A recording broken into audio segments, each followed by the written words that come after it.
boa tarde, boa noite, queridos ouvintes, e bem-vindos mais uma vez ao nosso podcast O Segredo do Meu Sucesso. Acho que a gente tenta descobrir qual que é essa fórmula do sucesso, né?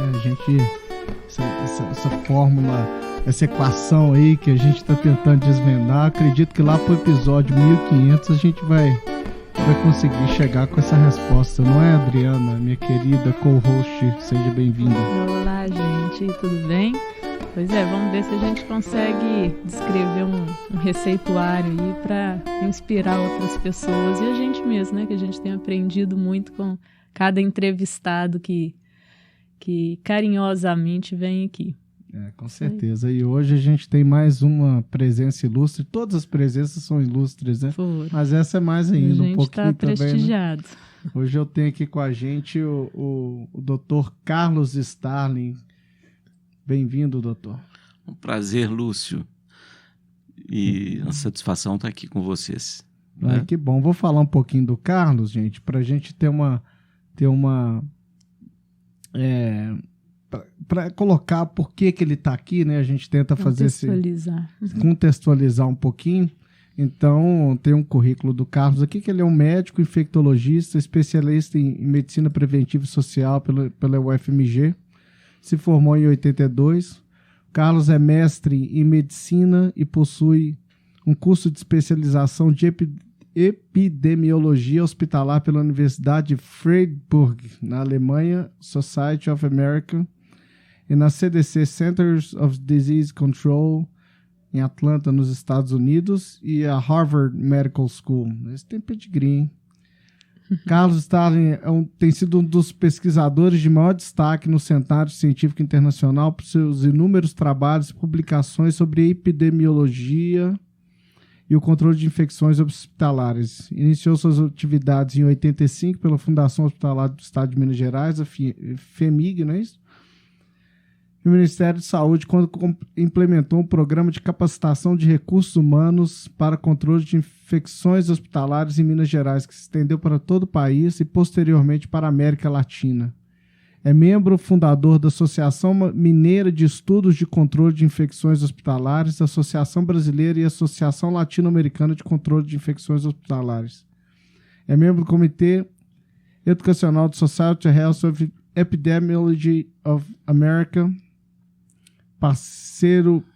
pesquisador parceiro do Hospital Infections Program do CDC em Atlanta e da Harvard Medical School, membro da American Society of Microbiology, membro da Associação Pan-Americana de Infectologia, membro da Associação Brasileira de Medicina Tropical e da Associação Brasileira Mineira de Infectologia. É tanta coisa, doutor.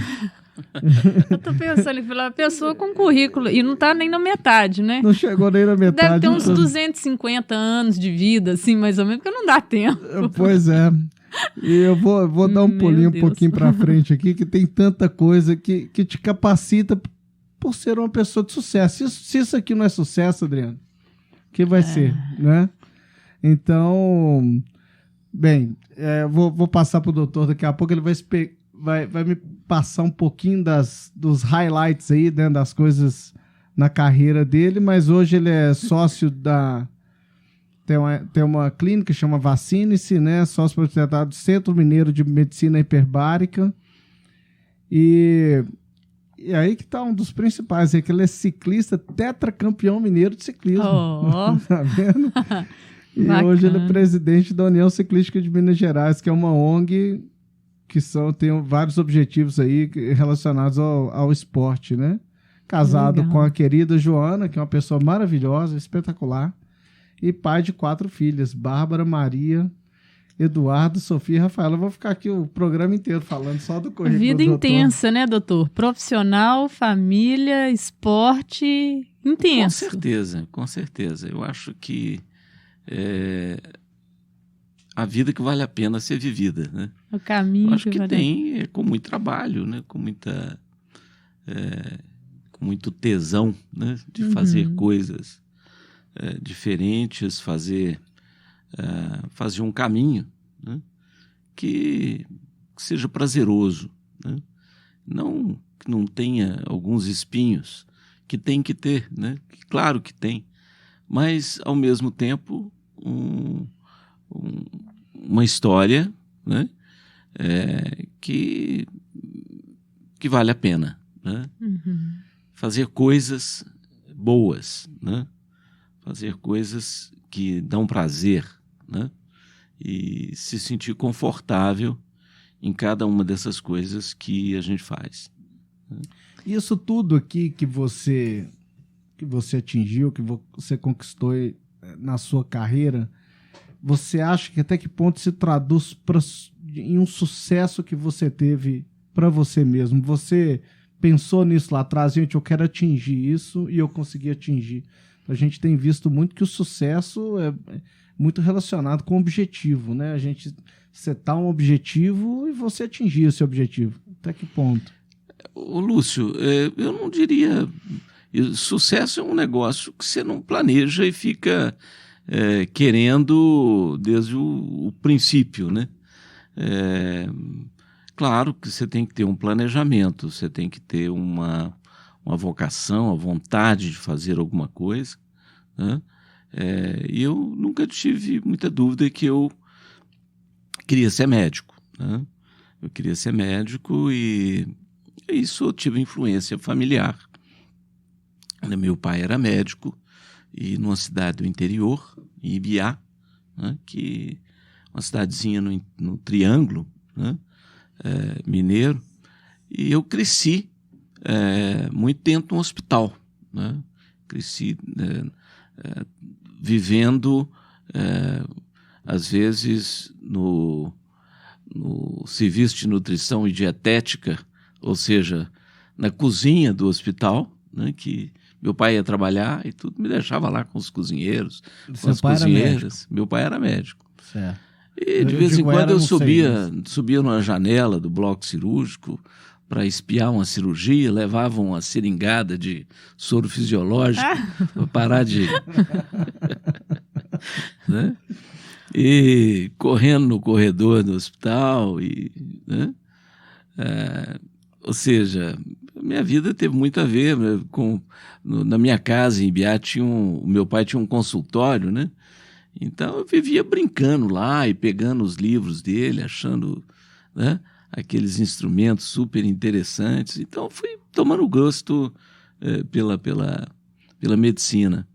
E logo no colegial eu resolvi fazer um curso de técnico em enfermagem, né, que era um profissionalizante, e eu fui fazer na Ultramig. Aqui fiz instrumentação cirúrgica. Tá faltando ainda o técnico em enfermagem no currículo dele. Sim, eu sou instrumentador cirúrgico, foi a minha primeira atividade na área de saúde. E lá, aí eu fui fazer estágio no Hospital das Clínicas, conheci cirurgiões fantásticos, dos quais eu sou amigo até hoje, né? O professor Alcino, que é um catedrático, né? Maravilhoso e grande amigo. O doutor João Rezende, né? Que esses caras são autores dos principais livros de cirurgia que nós temos. E eu instrumentei cirurgia para eles, né? Comecei como acadêmico, né? Teve um dia até que estava instrumentando uma cirurgia e os residentes, os assistentes posicionaram o paciente de uma forma equivocada, e o professor Alcino e o João Rezende entraram na sala muito bravos e reposicionaram o paciente, jogaram as pinças para um canto, por outro, né? E o professor João Rezende virou e falou assim: ô, minha filha, me arranja uma pinça. Eu falei assim: olha, eu posso ser tudo, mas não sou sua filha. Né? Você pode ser seu filho. E ele olhou para mim: vocês cabeludos, a gente não sabe se vocês são homens ou são mulher. Né? Ou seja, foi assim, eu comecei dessa forma. E depois entrei na faculdade, tem uma série de coincidências, né? Logo no primeiro período da faculdade, eu fui matar uma greve. As greves da UFMG são greves quilométricas, meses. Fui matar uma greve, um amigo meu me chamou, minha mãe comprou uma casa lá em São Francisco, no Rio de Janeiro, lá na praia. Você não quer ir lá? Não, aproveitar, nós estamos de greve mesmo, vamos lá conhecer essa casa. Fui lá em São Francisco com ele e para a gente ter o direito de tomar uma cerveja, a gente ia correr na praia um bocado, né? Corremos na praia, voltamos, sentamos para tomar uma cerveja e de repente e comprar um camarão, que eu ia fazer um bobó de camarão. Eu gosto muito de cozinhar, até hoje, já gostava. Ele enfiou, quando deixei o pacote em cima do balcão, um sujeito enfiou a mão no meu pacote de camarão seco. Aí foi o primeiro insight das especializações todas. Não, isso aí foi impressionante. Aí esse cara deixou uma cerveja em cima da coisa. Bom, já que ele pegou o meu camarão, eu vou pegar a cerveja dele. Aí peguei a cerveja, tomei um copo. Ele virou, olhou, viu eu pegando a cerveja, olhou para mim e disse, tá bom meu camarão? Ele falou assim, é seu camarão? Eu falei assim, é meu camarão. Ele falou assim, então vamos compartilhar essa cerveja? Esse cara, ele era simplesmente um sujeito chamado José Pellegrino. José Pellegrino era foi um dos maiores pesquisadores do mundo na área de esquistossomose, né, de xistose. Né? Gente, que legal. E ele estava lá porque ele havia ganho uma ilha da Marinha para repor a população de macacos rezos, que ele usava nas pesquisas. Né? Então, a partir daí, ele perguntou, o que você sabe de esquistossomose? Eu falei o que eu sabia do vestibular. Estava no primeiro ano de medicina, não sabia nada. Né? E eu falei assim, isso que você sabe está ótimo. Hoje você vai falar para uma população num cinema, porque eles estão morrendo de medo de xistose, né? Eu vou criar os macacos aqui. Aí eu dei a minha primeira aula na vida sobre esquistossomose, numa praia numa cidade de São Francisco. Por causa de uma cerveja roubada. Por causa de um pacote primeiro. de camarão e isso é um negócio muito interessante. Esse sujeito me arranjou, me convidou para trabalhar com ele. Que bacana. Me deu uma bolsa de iniciação científica, a qual eu mantive todo o curso de medicina. Ele faleceu, né, mas outros pesquisadores assumiram, né, a minha bolsa e minha orientação. Dentre eles, um dos mais importantes foi o Paulo Marcos Zé Coelho, que hoje é um dos especialistas da Fiocruz em esquistossomose, e através desse departamento eu conheci inúmeros infectologistas, o Dirceu Greco, o Lambertucci. Então e foram pessoas que eu fui trabalhando e participando das teses deles e fui caminhando pela infectologia e pela cirurgia, que eu instrumentava a cirurgia como uma forma de ganhar um dinheirinho. Então, né, mas foi ali que você começou a se especializar dentro da medicina para infectologia. Foi aí que eu tive a oportunidade. Não, eu não tinha nenhuma intenção. Eu estava completamente aberto. Aliás, eu pensei que eu fosse ser cirurgião, né? Porque eu trabalhava com cirurgia desde o colegial, né? Enquanto técnico de enfermagem. E aí eu gostei demais tanto de cirurgia, foi difícil para decidir se eu ia fazer cirurgia ou se eu iria fazer infectologia, né?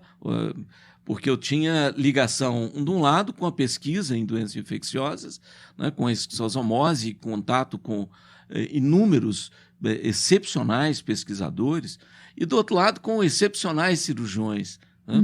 Então, no final das contas, eu falei, olha, eu já fiz tanta clínica, trabalhei com pediatria, com um pediatra sensacional, que era o Edvar Tonelli, né?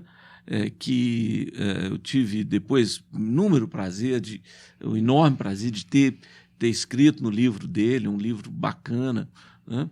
E virou um grande amigo também, né? Tanto na pediatria também. Então, no final do curso, eu falei, o que eu vou fazer? Né? Faço uma coisa, eu faço clínica, eu faço infecto. Eu falei assim, não, tem uma coisa que eu não sei. Né? Eu não sei saúde pública, eu não sei epidemiologia, eu não sei investigar surtos, né, epidemias. Né? E foi aí que eu resolvi fazer medicina preventiva e social, que foi minha primeira especialização. Né? Depois de fazer e planejamento, né? logo que eu terminei esse curso, eu fui para a Fundação Hospitalar do Estado de Minas Gerais, para a FHEMIG. Terminei a residência e fui contratado para trabalhar na FHEMIG. E lá eu tive a oportunidade também de trabalhar com planejamento,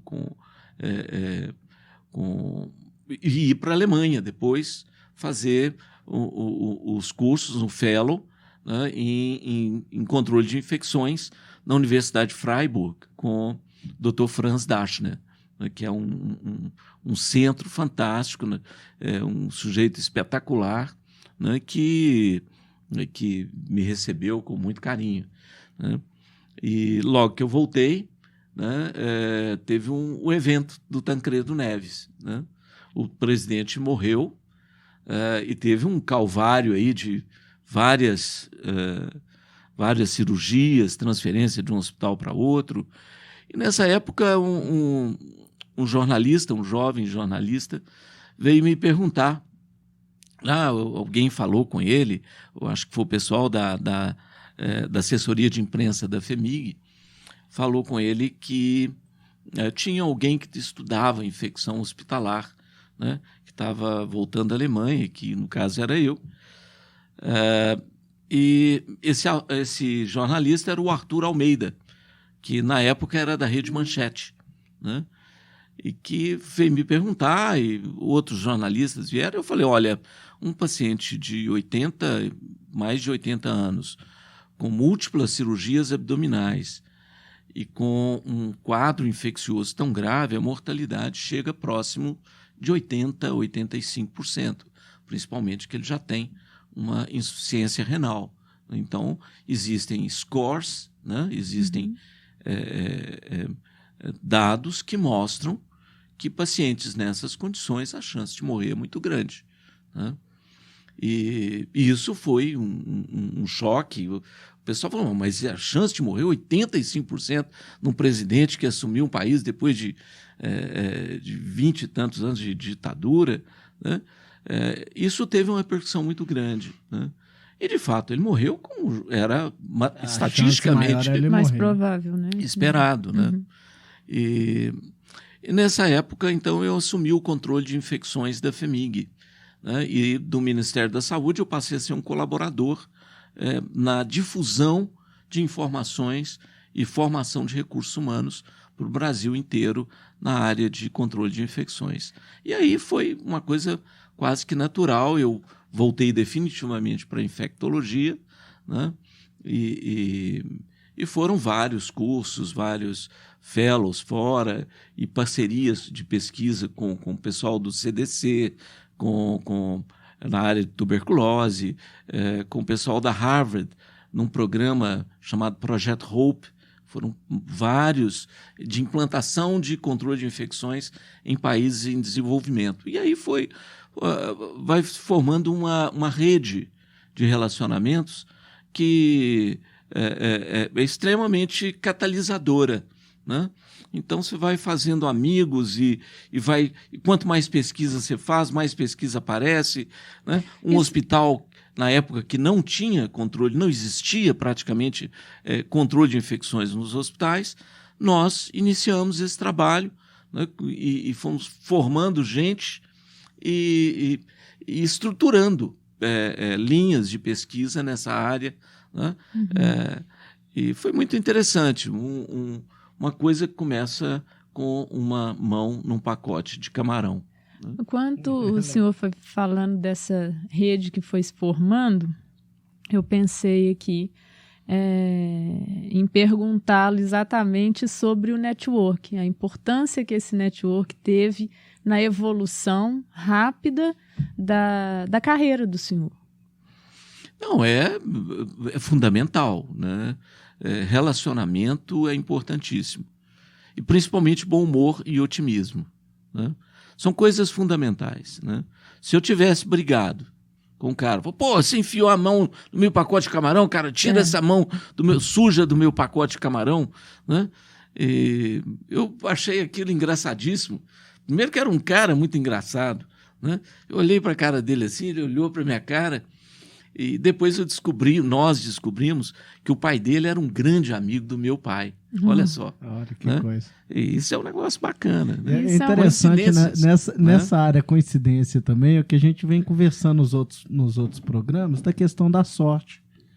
Né? A sorte é importante? É importante, com certeza, mas se você não estiver preparado naquele momento para tomar proveito daquela oportunidade que você teve naquele momento, se fosse eu naquele momento ali, aquilo ali não ia dar nada.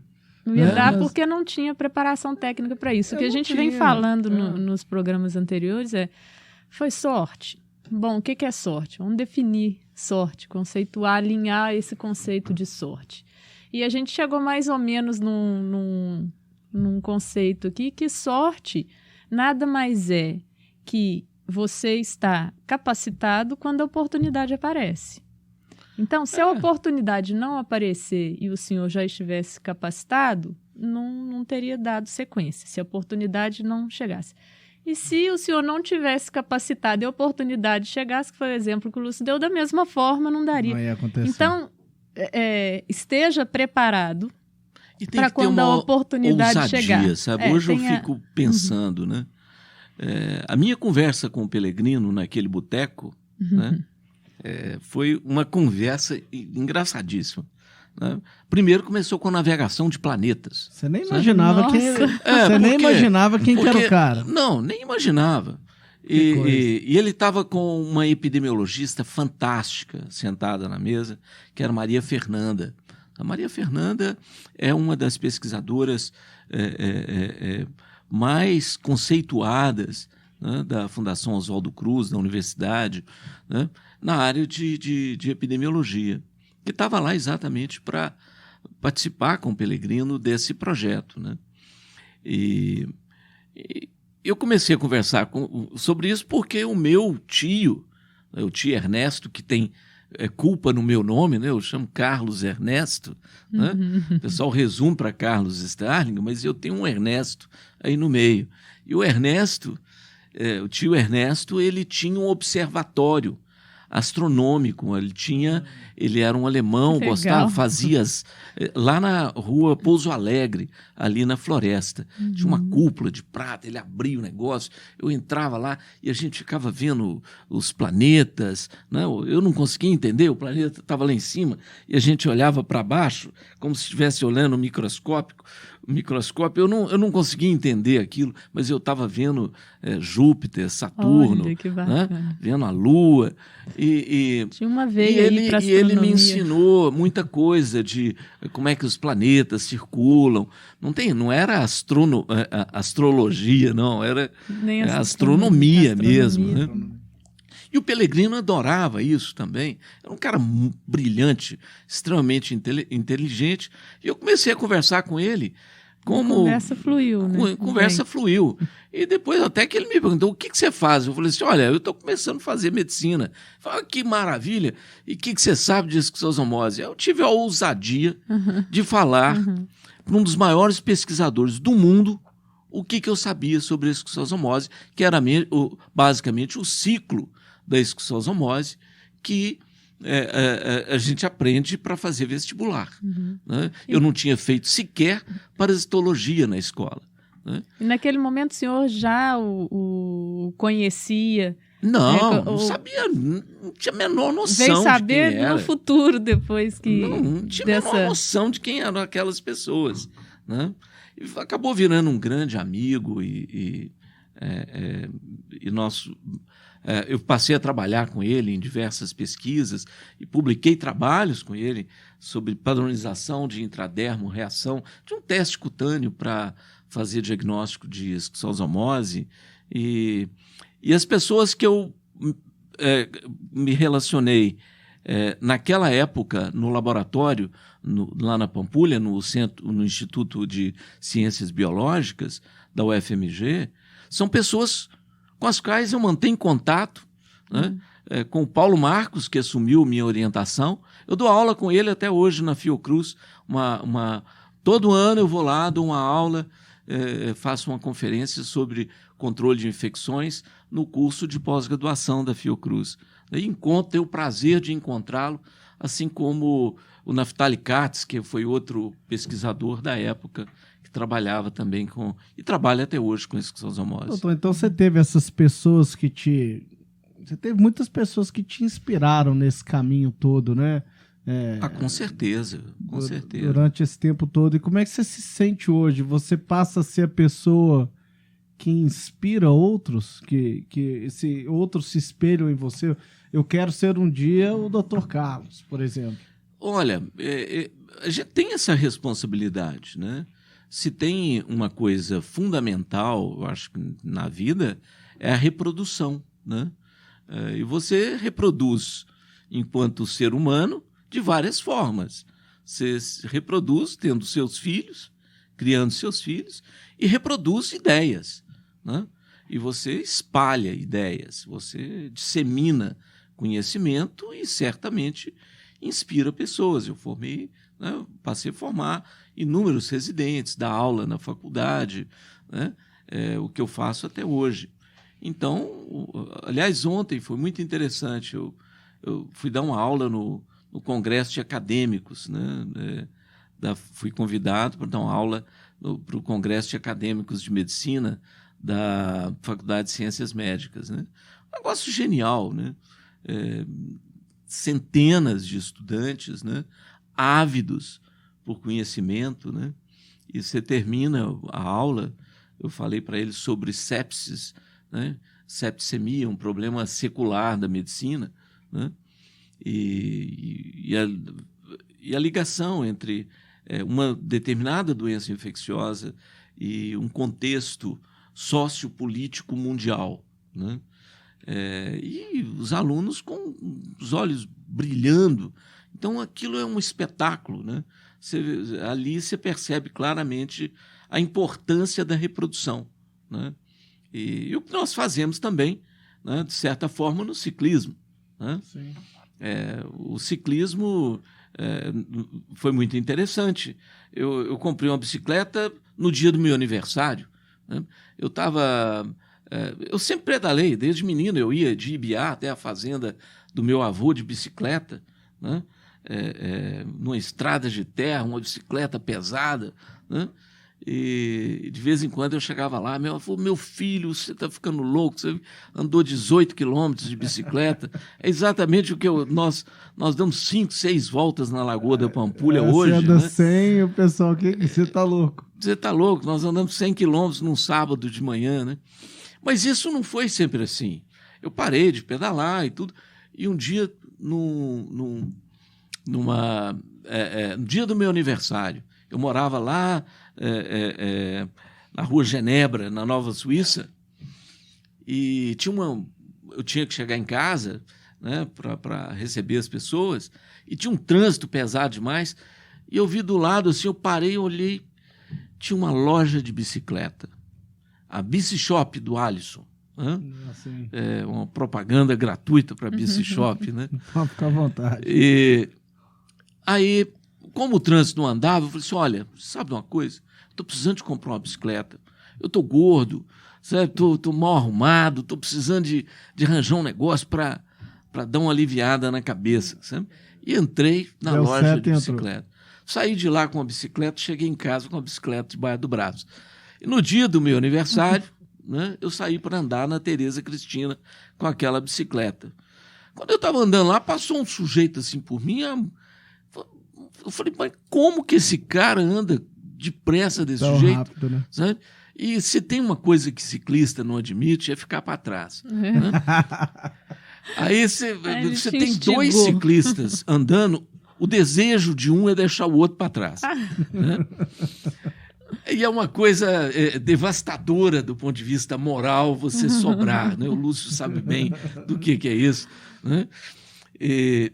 Não que ele seja um sobrador no ciclismo, de jeito nenhum. Né? Não, você subiu um pouquinho, inclinou um pouquinho a estrada, eu sobro. Mas, então, aí esse cara diminuiu, ele estava com outro amigo dele, aí eu cheguei para eles e perguntei, olha, como é que vocês fazem para andar tão depressa assim? Não é possível. Né? Ele falou assim, olha, andamos com a roupa certa, com a bicicleta certa, com o pneu certo, com o banco na posição certa. Aí eu fui percebendo que eu estava todo errado. Né? Eu era o famoso curió. Né? E esse indivíduo é o Marcelo Castelões. Sim. E o Silvinho Beleza. Eu Né? lembro. Os dois treinando lá. Aí eu falei com eles, então me ajuda aqui, me fala o que é que eu tenho que fazer para melhorar esse negócio. Eles olharam assim e falaram, você tem que arrumar tudo. Começa do zero. Você tem que arrumar tudo. Devolve a bicicleta. Devolve a bicicleta. Aí eu fiz isso, cheguei lá, o Alisson deixou e tudo. Devolvi a bicicleta, comprei outra, arrumei os negócios todos, botei uma roupa colorida, né, apertada. Que eu estava com roupa balão, com camisa normal, estava tudo errado.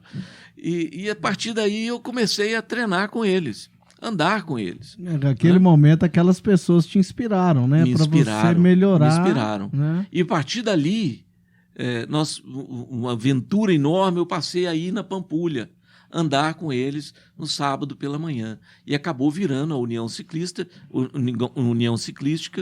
né, que hoje certamente é uma das maiores concentrações de ciclismo, absolutamente anárquica, né? Mas tem um direcionamento, né? Que é objetivo, que é controle de obesidade, hipertensão, diabetes, tirar as crianças do tráfico nas favelas. Sim. Nós montamos bicicleta para as pessoas aprenderem. E todas as pessoas são muito bem recebidas lá. São né? Mesmo. E nós compartilhamos sempre, todo sábado, uma melancia, que é a nossa comunhão. Né? Com certeza. E a melancia ainda tem um caroço, né? Tem um carocinho, né? E a gente fica só com o doce, né? E jogamos o caroço fora. Né? Isso é simbolicamente muito interessante. Né? Você joga ali junto com aquele caroço, né? O seu mau humor, você joga a sua tristeza fora, você joga tudo fora que não serve, né?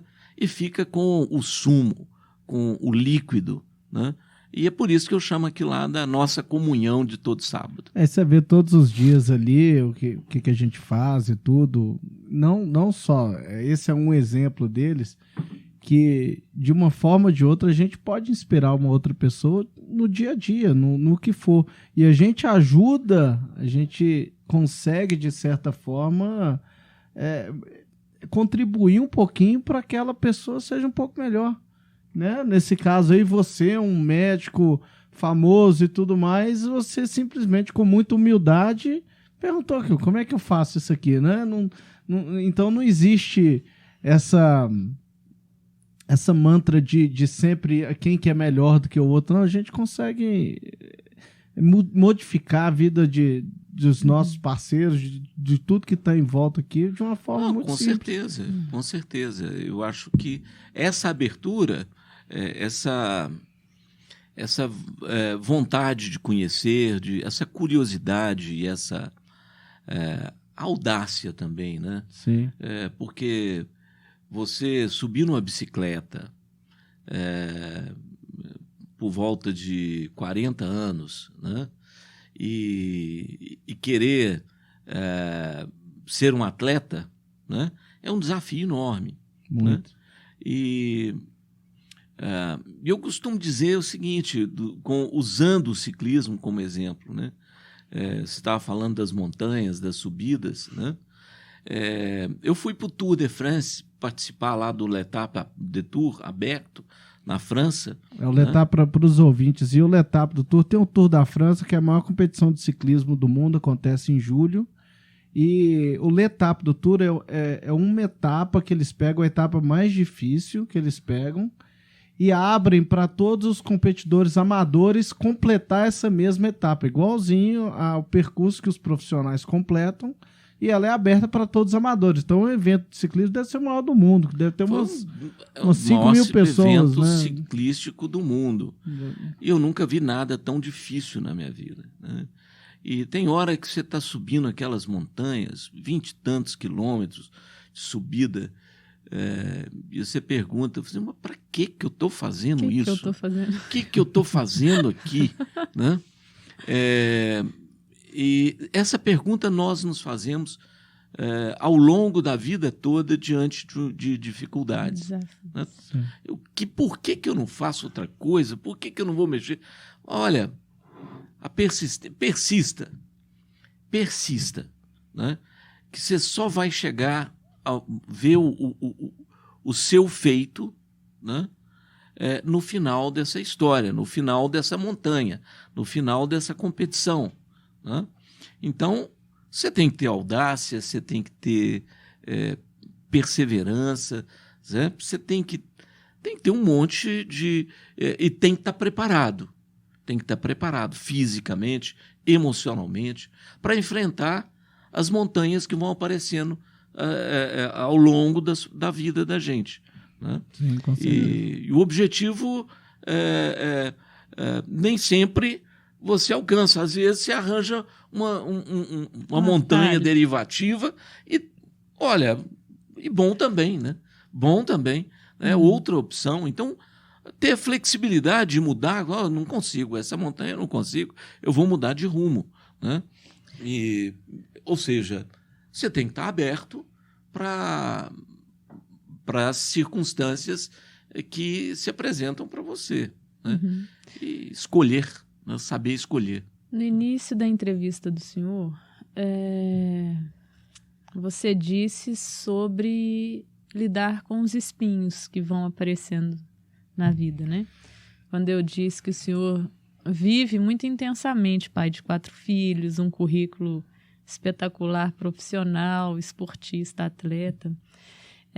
E como que o senhor percebe hoje que a sua maturidade emocional para ir lidando com esses espinhos que não te fez desistir, porque a sua leitura hoje é uma, né? Mas lá, quando esses espinhos foram aparecendo, o senhor foi conseguindo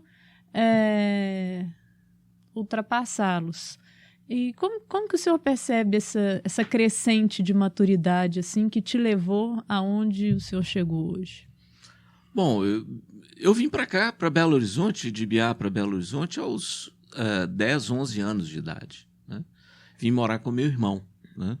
E deixei meus pais em Ibiá e vim para cá estudar, para ter uma formação mais consistente, uma vez que os colégios lá, olha, e eram muito bons. Os colégios, eu estudei em grupos escolares, escolas públicas, e é um detalhe muito importante, né? Minha vida inteira eu estudei em escola pública, né? Um ano e meio eu estudei no Colégio Batista, que também é um colégio muito bom, onde eu aprendi muito, tenho muita gratidão por ele. Mas o restante, toda a minha formação foi em escola pública. Né? Com muita frequência me perguntam, poxa, mas você vai dar entrevista em televisão e tudo gratuitamente? Eu falo, isso é o mínimo que eu tenho para retornar para a população. Né? Retornar em termos de gratidão pelo que a população me deu. Né? A população me deu a minha formação, o mínimo que eu posso voltar para ela é informação. Né? E esse é um dos motivos que eu estou sempre aberto a entrevistas, sempre aberto para a imprensa, e isso se acaba formando um network também na imprensa. Né? Mas, então a maturidade ela começa pelo fato de eu ter tido que me virar já a partir de 11 anos de idade, né, vindo para cá. Né? E é muito interessante, porque a minha cunhada, né, eu morava lá, a minha cunhada nunca gostou muito de cozinha, meu irmão muito desorganizado com cozinha, né? E a minha mãe uma super cozinheira. Né? E foi uma coisa que eu aprendi muito com a minha cunhada, ninguém arruma a sua cama, você que arruma a sua cama, você que não deixa as coisas desorganizadas dentro de casa, porque eu fui um filho temporão dos meus pais. Né? Eu costumo brincar que eu fui o último óvulo da minha mãe com o último espermatozoide do meu pai. Né? E não sei como é que esse negócio funcionou. Né? Até hoje eu ainda duvido. Né? Mas o fato é que o meu irmão percebeu isso e falou, olha, ele está muito mimado, vem para cá que está precisando de um pouco de exército na vida desse menino, né? E foi muito bom, né? Porque eu vim para cá e eu tive... Aí virei para minha mãe, eu tenho que aprender pelo menos como é que passa um bife, como é que faz um ovo, né? E hoje eu faço culinária com o Ivo lá do Vecchio Sonho, né? O Ivo Faria, há mais de 20 anos, fiz culinária com o Renato Quintino, com um monte, adoro culinária, e isso começou, né, pela necessidade de aprender a passar um bife, né? Uhum. Então, e assim você vai aprendendo a transformar, a ver mais a flor do que o espinho. Muito legal, né? Eu até pegando um gancho aí no que a gente estava falando dos sucessos e desses espinhos que você falou, a medicina, se você pensar bem, doutor, a gente lida com fracasso com ela o dia inteiro, né? Desde um paciente que vai a óbito, né? Ou até na sua área, por exemplo, uma epidemia que você não consegue controlar e tudo mais. Então, como é que você lida com isso? Como é que você vê o sucesso dentro da sua profissão, onde que nessa profissão você está em volta de, vamos dizer, entre aspas, esses fracassos, né? Porque talvez a gente não está sabendo definir o que é esse fracasso, mas às vezes uma quantidade menor de fracasso é um sucesso para a gente, né? Como é que você vê isso dentro da medicina? Envolto num ambiente que é de sofrimento, né? Que é de doenças, que... Exato. Eu acho que, com certeza, médico nenhum gosta de perder pacientes, né? Mas nós temos que trabalhar com estatísticas e probabilidades, né? Então, nós temos a obrigação de colocar para as famílias, primeiro, uma coisa fundamental, né? Você não é Deus, você é um ser humano cuidando de outro ser humano, né? Eu costumo falar com meus alunos e eles me perguntam, professor, que especialidade o senhor acha que é legal e tudo? Eu falei assim, olha, cara, você pode ser qualquer coisa, mas você tem que ser especialista em gente. Você tem que aprender a ser especialista em gente. Aprender a conversar com as pessoas, aprender a gostar dos seus pacientes, conversar com eles e enxergar naquela pessoa, né, o menino que você foi, o filho que ele é. Ou seja, você tem obrigação, né, de abraçar e acolher o seu paciente e saber, né, que é fundamental, né, o seu carinho e a honestidade para com aquela família, né? Então, deixar muito claro as perspectivas desse paciente, né? Fazer de tudo, estudar o tempo todo, né? Eu quase todos os dias eu tenho que estudar uma coisa que eu não sei, né? Eu chego diante de um caso, eu rodo 60 pacientes, 60 leitos de terapia intensiva por dia, vendo 60 pacientes, discutindo antibióticos, discutindo estratégias de diagnóstico, tratamento, né? Eu não sei de tudo, né? Pelo contrário, né? A gente não sabe quase nada, né? Essa é que é a verdade, né? Nós sabemos, temos um domínio de várias situações, né? De vários tópicos para recuperar aquelas pessoas, né? Mas trabalhamos sempre em cima de protocolos e tudo, e temos que, com muita frequência, fugir desses protocolos, né, para poder resolver situações inusitadas. Então, com certeza, nós perdemos muitos pacientes, principalmente quem trabalha com paciente grave, como eu trabalho, né? Agora, é muito prazeroso você recuperar pacientes, independentemente dele ser grave ou não, né? E principalmente de você, no final, né, das contas, no final de tudo, o paciente chega lá no seu consultório. Esses dias eu tive uma grata surpresa. Eu entrando, eu estava num shopping, né, e uma senhora saiu correndo atrás de mim com o dedo numa traqueostomia. Sabe? Ela ficou com a traqueostomia definitiva e saiu correndo atrás de mim, doutor Carlos. Eu não consegui identificar quem que era. Eu sou fulana de tal, o senhor tratou de mim lá no Vera Cruz, eu estava lá no CTI, passando muito mal, e o senhor olhando, isso no meio do coisa, e ela deixou um prato de macarrão que ela estava comendo, né? E falou assim: o senhor não quer sentar ali com o dedo na traqueostomia? Né? Eu falei: olha, não, eu já estou muito satisfeito só de ver a senhora comendo aquele prato de macarrão e correndo e andando dentro de um shopping e comprando roupa para ficar bonita, né? Então isso é muito prazeroso, né? O resultado todo é esse. Né? Tá doido. Que doutor, qual é o legado que o senhor quer deixar? Saindo um pouco fora aqui do contexto, mas é tanta riqueza na história, você acredita, né? Que eu escrevi a mesma coisa aqui? É a mesma coisa. Olha, o legado, a gente não pensa em legado, né? O legado é isso, né? É o que você fez e tudo.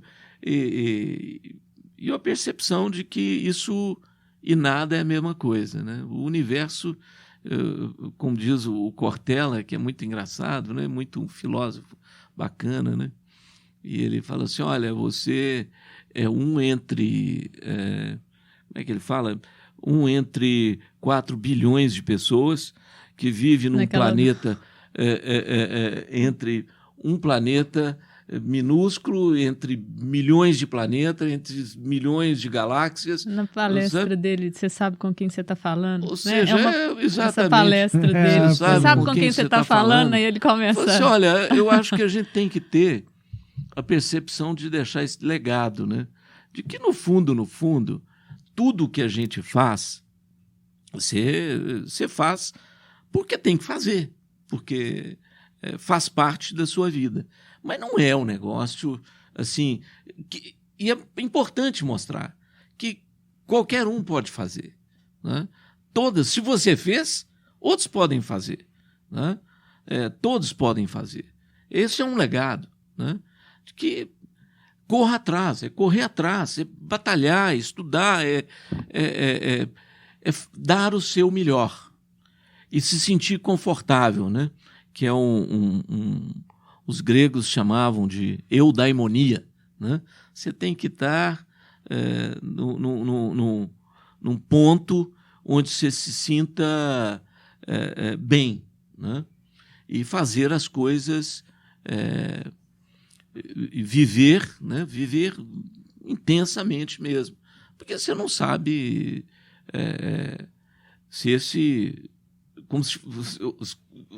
qual vai ser o último dia, né? E a última hora, né? Então essa é uma forma de você encarar a vida. Vão fazer bem, vão fazer com alegria, né? Tomar um bom vinho, né? Tomar um bom vinho, né? Fazer poesias, né? Não tem dúvida. Que, é uma das coisas que mais me dá prazer. Eu acredito, né? Que fazer poesia. Né? Eu já vi essa palestra do Cortella e tudo mais, e eu também gosto muito de astronomia, gosto de ver números e tudo mais, gosto muito de ver o canal do Marcelo Gleiser, que até é seu conhecido, não é, doutor? O Marcelo, nossa. Um grande astrônomo e tudo mais. Mas só dando uma perspectiva, nós, por exemplo, somos uma pessoa em 6, 7 bilhões de pessoas no mundo, né?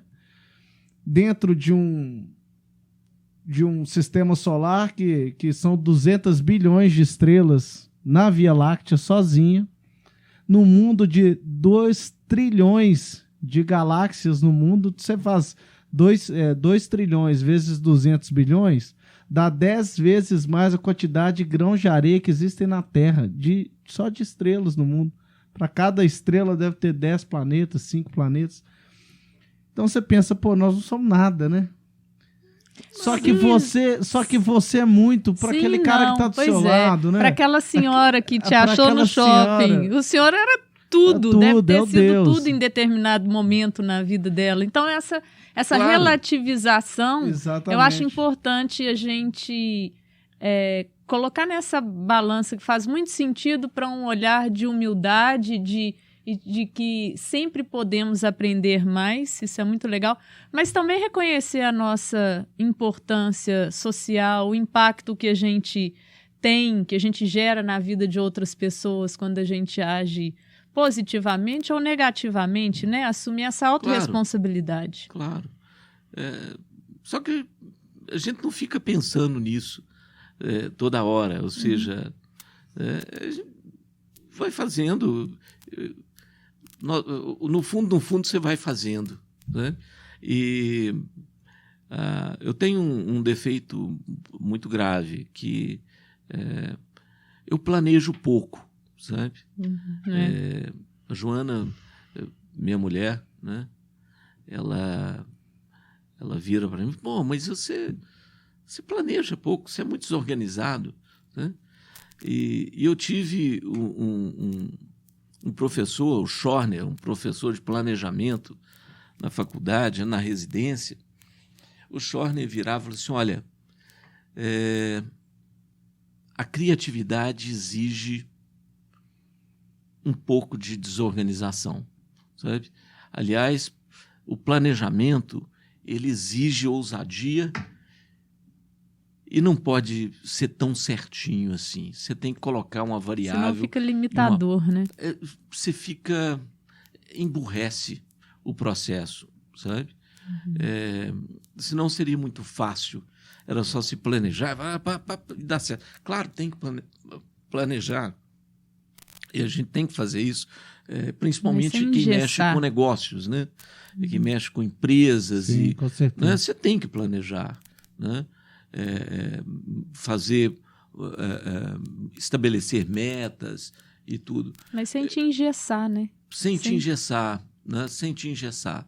Eu tenho muita dificuldade com planejamento engessado, sabe? Eu gosto muito do sonho, sabe? Eu gosto muito de coisas que ainda não foram feitas, e é exatamente essa... Foi por isso que eu trabalhei com controle de infecções. No final, eu já tinha feito residência e tudo, e um dia eu entrei numa enfermaria no pronto-socorro de Belo Horizonte, e o diretor clínico virou para mim, eu falei, nossa, mas que enfermaria estranha, os pacientes todos deitados, olhando para cima, eram os lesados raquimedulares, né? Os pacientes vítimas de acidente de trânsito, que o pessoal pega no meio da rua, pegava e colocava num Fiat, né? Aí o pescoço virava e ele ficava tetraplégico, né? Pacientes que tinham tido algum tipo de fratura de coluna cervical. E eu falei assim, mas não é possível. Um cheiro horroroso, porque todos eles tinham escara e infectados por anaeróbios, e ele falou assim, olha, eles ficam esperando a próxima Pseudomonas passar. A Pseudomonas é uma bactéria que costuma ficar extremamente resistente, e quando ela passa, ela gera um surto e mata boa parte dos pacientes que estavam ali. Nossa. Né? Isso me inspirou a fazer controle de infecção hospitalar. Né? Porque eu falei, gente, isso não pode ser assim. E controle de infecções é alguma coisa que as pessoas falam sequer existe. Né? Naquela época, esse negócio não existe, é uma ficção, não sei o quê. Eu falei, não, esse negócio é sério, e eu vou estudar isso. Né? Muita gente morria ali, às vezes, nem saber por quê, né? E fui para a Alemanha trabalhar lá, fazer meu fellow lá com o Dashner, e um dia eu estava na janela, esperando um jogo do Brasil com a França, né? Numa Copa que eu já não me lembro mais qual que era.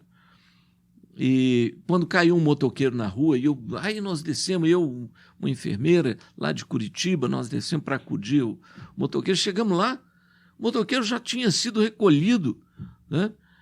Foi a conta da gente descer do prédio, um casal já tinha ido numa cabine telefônica, porque não tinha celular, né, naquela época, e chamou um sistema de emergência. Chegou um sistema de emergência maravilhoso, sabe, um SAMUR deles na época, sensacional, né? Aí eu pedi para o Dashner, falei com ele, olha, eu queria conhecer esse sistema de transporte de urgência, né, daqui. Aí ele arrumou, eu fui lá conhecer, passei alguns dias lá vendo como é que era a logística, o planejamento deles, né? E cheguei aqui, eu trabalhava na FEMIG e apresentei esse projeto para o pessoal da FEMIG. Certo. Né? E aí fiz junto com o Copom, fui lá no departamento de polícia, fizemos um planejamento e se transformou no resgate que nós temos hoje. Né? No SAMU. Aí o legado e começou, que você está perguntando, né? Isso foi muito interessante, né? Nós fizemos um planejamento junto com outros técnicos da FEMIG e vendemos e apresentamos, na época, para o governador, era o Newton Cardoso. Né? O Newton Cardoso, o secretário me chamou para ir lá despachar com o Newton Cardoso, né?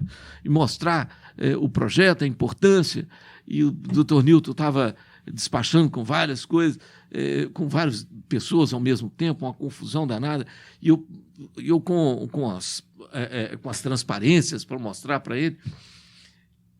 E o secretário falou, doutor Newton, o doutor Carlos Starling lá fez um projeto.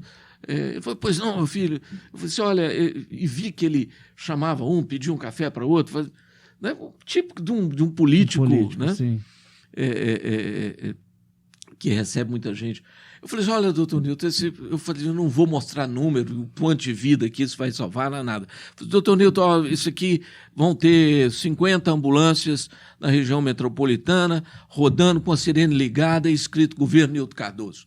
Né? Acabou. Aí acabou. Foi um projeto maravilhoso, foi aprovado. Aprovado, tem que ser começou, político, né? E começou assim, esparramou para Belo Horizonte, o interior, Brasil inteiro. Brasil inteiro, é o SAMU. Ou seja, você vê um motoqueiro caindo na rua, entre um motoqueiro e os pacientes com pseudomonas, e isso é uma coisa que te inspira, né? E, ao mesmo tempo, é um legado. Sim. Né?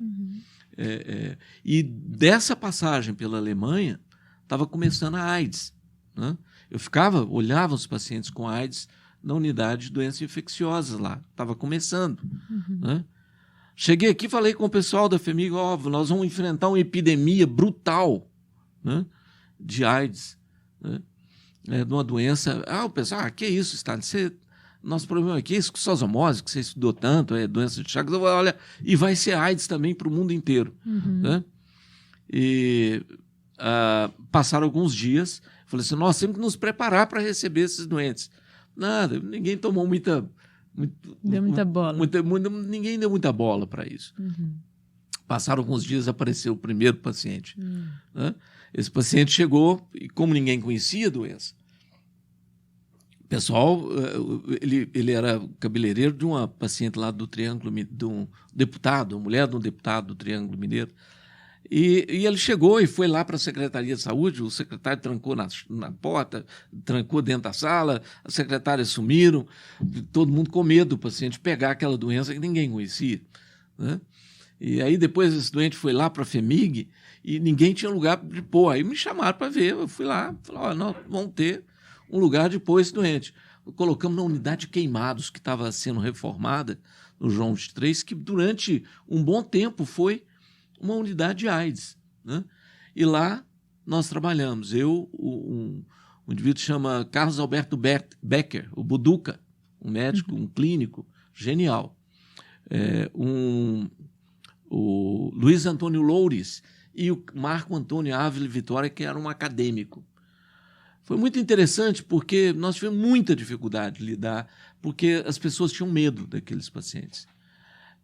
O que aconteceu foi que Logo depois eu fui para o Hospital Eduardo de Menezes, que era um hospital de tuberculose, e levamos para lá a unidade de AIDS, que se transformou num hospital de doenças infecciosas. Mas o mais curioso foi que esses dois caras, o Marco Antônio Ávila Vitória e o Luiz Antônio Loures, foram para o programa estadual, para o programa nacional de AIDS. Organização Mundial de Saúde são responsáveis pela distribuição de medicamento para pacientes com AIDS no mundo inteiro, né?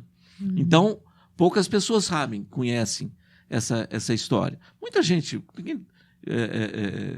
sabe, mas assim, a população não sabe, né, que foi no Hospital João 23 que essas pessoas começaram alguma coisa que repercutiu e são responsáveis. O Marco Antônio hoje ele é responsável por controle de AIDS em todos os países de língua portuguesa no mundo. Nossa. Né? Só para os ouvintes aí contextualizar que o Hospital João 23 é em Belo Horizonte, aqui é o pronto-socorro da cidade. É o pronto-socorro. E o Eduardo de Menezes é um outro hospital da FEMIG, que eu tive o prazer de ser um diretor interino quando nós levamos para lá essa unidade de AIDS. Doutor Carlos, para o senhor, o sucesso está atrelado à vocação? Olha, eu acho que não. A vocação ela é um ingrediente, né? É um ingrediente, mas sem esforço, sem dedicação, sem desprendimento, sem luta, sem garra, não tem jeito. O que é o sucesso para o senhor? Para mim, sucesso é a consequência disso tudo, né? Sucesso é o resultado, né? É uma das coisas mais difíceis de você enxergar, é o sucesso naquilo que você faz, né? É legal. Sucesso é ganhar dinheiro? A gente ganha, né? Você ganha, você é pago, você faz muita coisa, né? Você acaba tendo uma recompensa por isso. Mas não é só isso, né? Para mim, o sucesso é o prazer de fazer alguma coisa que você gosta, né? Ai, que bom. E qual que é o segredo do seu sucesso, doutor? Não, eu acho que... Não sei, não. Eu acho que é gostar de pedalar, gostar de...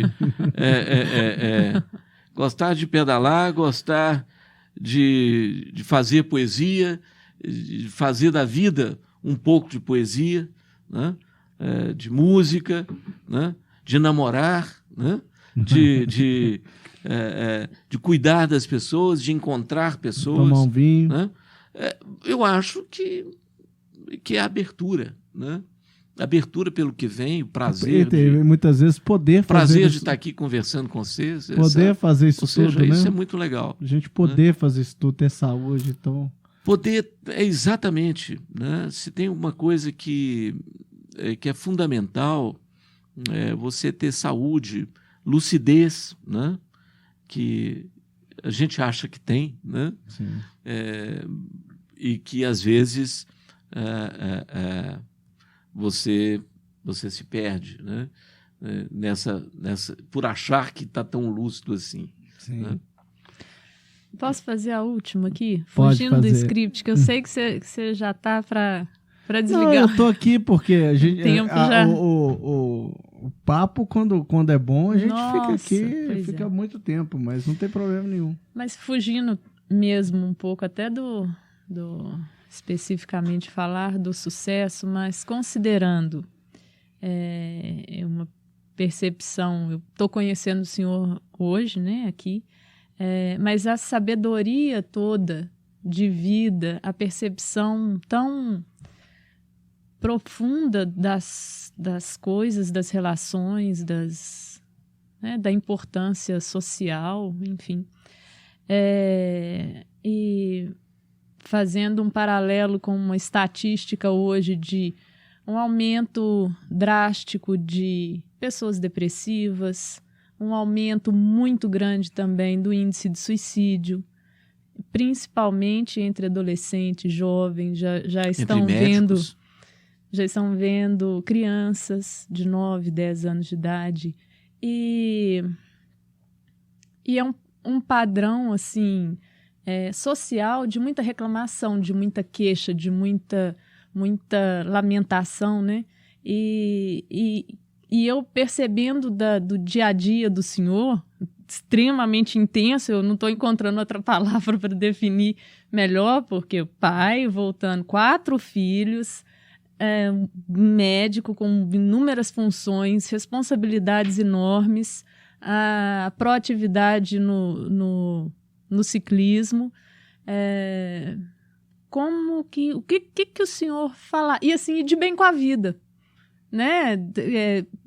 Feliz, o senhor me parece ser uma pessoa que usufrui de um bem-estar de vida, assim. Lida bem com isso tudo. O que o senhor falaria para essas pessoas que têm os seus desafios, como todos nós, que poderia auxiliar nessa mudança de paradigma, de significado? Bom, os problemas de cada um são os problemas de cada um, né? São coisas diferentes. A vida das pessoas, de certa forma, ela gera, né, as dificuldades, né? E nem todo mundo teve a oportunidade de ter orientações familiares que, eventualmente, eu possa ter tido, né? Para poder conseguir superar os meus problemas. Eu também tive muitos, né? Não foi fácil. Eu já separei 2 vezes. Eu estou no 3º casamento, e todo casamento é uma tristeza, né? Melhor. Né? Ô, Joana, deixa eu cortar aqui. Para não passar por toda ruptura, né, é muito dolorosa. Né? Teve uma coisa que me ajudou muito, que foi uma formação em psicologia, em psiquiatria, que eu fiz no SEMP, no Centro de Psicoterapia, que era coordenado pela Maria Auxiliadora Brasil. Uma pessoa fantástica. Eu fiz uma formação nessa área, né, para conseguir lidar melhor comigo mesmo e com os meus pacientes, para ajudar melhor os meus pacientes e para entender por que as pessoas não fazem o óbvio. Né? Essa é uma tese que eu tenho discutido muito, que é o óbvio. Né? Por que as pessoas não fazem o óbvio? Por que elas tiram a própria vida? Né? O suicídio é um tema extremamente interessante. Né? Ele nasce com uma coisa que é você é dono do seu destino. Né? Nós somos... Né? Se tem uma coisa que nós somos diferentes dos animais, é exatamente isso. Né? Nós temos livre-arbítrio. Né? Você não sabe como, você não teve opção para começar ou não, mas você sabe que você tem o poder, né, de dizer sim ou não. De dizer sim ou não. Né? Agora, por que dizer não, né, se você pode dizer sim? Né? Porque a tristeza, a angústia é a base de todos nós. Né? E tem doenças que vão te julgando no buraco da angústia, que é o lado mais primitivo, né, da nossa existência, onde, né, é o nosso a perda do vínculo, né, materno. Né? E, então, na realidade, eu acho que as pessoas que dizem não, né, quase todas elas caíram na espiral negativa, né, e na angústia. E como se combater a angústia? Né? Você precisa eventualmente, as pessoas precisam de uma mão. O meio social é importante? É muito importante o meio social e precisam de um apoio, de uma mão. Né? E com muita frequência, essas pessoas também não estão dispostas a dar a mão, porque já não sabem, já não têm consciência para dar a mão, já não conseguem enxergar a mão dos outros. Né? Então, medicação é importante nessas fases, é fundamental. Né? Fugir de medicação é uma bobagem, porque às vezes a medicação às vezes é uma ponte, passo, né? É uma ponte temporária para que você possa enxergar um pouco de luz no fim do túnel. Achar a causa, né? Achar a causa, ter acesso à informação. Tratar a causa. Tratar a causa. E outra coisa, para aquelas pessoas que eventualmente estão meio sem rumo, né? Toma jeito, né? Toma jeito, procura. Apruma. Porque a vida é bela. A vida, de fato, é muito legal. Né? A gente que complica ela. A gente complica demais. Né? E a felicidade costuma estar do outro lado da esquina. É só você chegar até na esquina, ou senão, na linguagem nossa do ciclismo, né? Tem hora que você tem que andar na roda mesmo. Né? Você vai atrás, foge do impacto do vento, né? Aprenda a andar, né? Se esconda um pouquinho, ande no vácuo, aprenda a não se expor o tempo todo. Está se sentindo cansado? Vai lá para trás, né? Seja humilde, vai lá para trás, pega o vácuo do outro, né? Que você vai chegar no final dessa montanha. Né? A montanha são os nossos problemas do dia a dia, como nós já comentamos. Né? E minha mãe dizia um negócio, ó, meu filho, vai passar. Né? Quando eu ralava a perna, levava uns tombos de bicicleta quando eu era menino, né? Na Rua do Cascalho, lá em Ibiá, né? Cair em cascalho é terrível. É horrível. Sabe? É horrível. Rala muito, suja muito, infecciona muito. Né? Minha mãe olhava assim, olha, vai passar. E é assim. Né? Toda tristeza passa. Né? Sempre tem uma manhã. Vai ter uma né? A música, amanhã vai ser outro dia. Você tem que acreditar nisso. Né? E fazer a sua parte, obviamente. Não fica sentado, não. Nem se vitimando. Que você não resolve nada. Toma atento, toma jeito. Né? Corre atrás, batalhe. Né? É muito bom. É isso aí. É interessante cada conversa que a gente tem, cada vez mais rica, né? Muito legal, muito bom. Só queria deixar uma frase para todo mundo, que são mantras que eu levo para minha vida, muitas vezes, que é relacionado com isso tudo que a gente está falando, que duas mantras, uma que seja feita a vontade de Deus, e que muitas vezes o que eu acredito em relação a Deus pode ser diferente de muita gente, mas... E outra frase que eu levo é que a nossa vida acontece fora da nossa zona de conforto. Ela acontece lá. Daí que está nosso livre-arbítrio e tudo mais que a gente tem que eu levo isso para minha vida. Então, muito fantástico. Eu gostaria de pedir para finalizar, doutor, você tem alguma sugestão de leitura para os ouvintes, algum filme, alguém para seguir, alguma inspiração para todo mundo aí?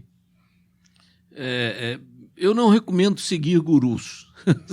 Eu recomendo sempre as pessoas procurarem o próprio caminho, né, e se conhecerem. E eu vou deixar essa conversa com uma poesia que eu fiz chamada Costurando a Alma. Né?